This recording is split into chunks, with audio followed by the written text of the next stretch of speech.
Le monde de la musique est en deuil. Après la mort le vendredi 4 avril 2025 d'Amadou Bagayoko, le célèbre chanteur malien à l'âge de 70 ans. Bien qu'il se faisait rare ces derniers temps, personne ne pouvait imaginer que ce baobab de la musique malienne, avec des échos à l'étranger, pouvait succomber à un simple paludisme et la fièvre typhoïde. Amadou est parti. Mariam, son épouse, raconte en larmes ses derniers instants avec son mari.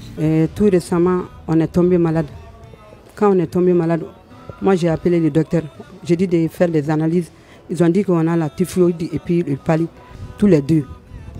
Bon, moi, mon taux, c'était très grave, plus que lui. Lui-même, il s'inquiétait pour moi. Moi, j'ai senti que la façon qu'il tremble et puis la façon qu'il est là, ça ne va pas.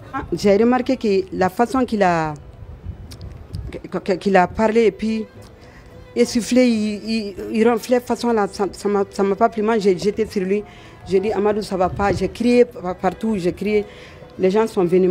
Moi, j'ai dit, docteur, on a qu'à emmener à la clinique. Quand on a emmené à la clinique, on est arrivé, on a appelé le docteur. Le docteur est venu avec son appareil. Je crois qu'il a mis l'appareil sur son cœur.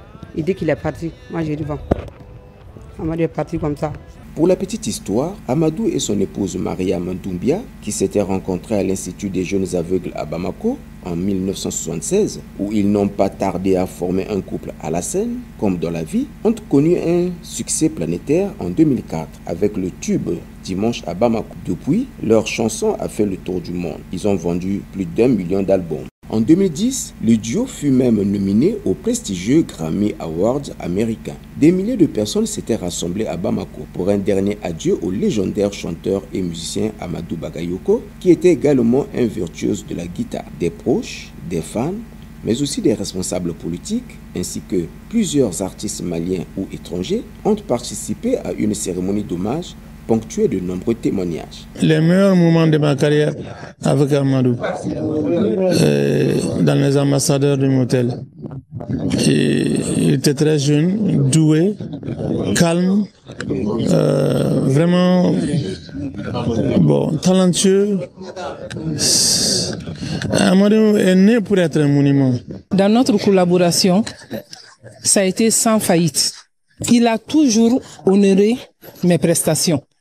Ça m'a touché parce qu'on voit ça rarement. L'héritage que Amadou laisse derrière lui, c'est son talent, car toutes ses chansons véhiculaient le message de paix, de justice et de vérité. Amadou est celui qui a lutté pour l'insertion sociale et professionnelle des personnes handicapées en général et en particulier des personnes handicapées visuelles comme lui-même, aveugle. D'aucuns disaient la voix du couple aveugle faisait parler le Mali au-delà des mers, au-delà des océans.